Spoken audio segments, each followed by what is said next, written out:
Hey, so if your Webflow site feels slow, that's a big problem for both users and SEO.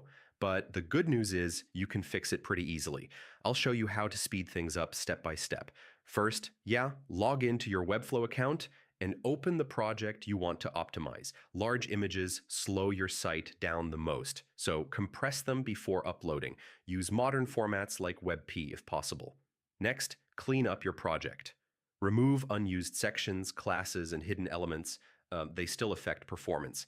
Animations look great, but too many can slow things down.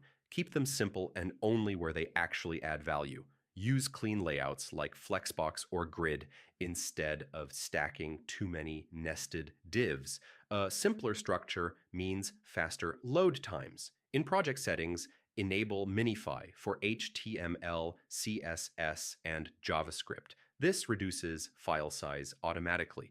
Make sure images are set to lazy load, so they only load when needed. This speeds up your initial page load.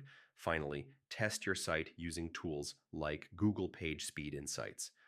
This shows what's slowing you down. Once everything is optimized, hit publish and check your live site speed. And that's it.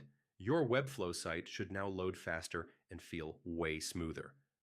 Keep optimizing over time, and you'll get even better performance. Hey,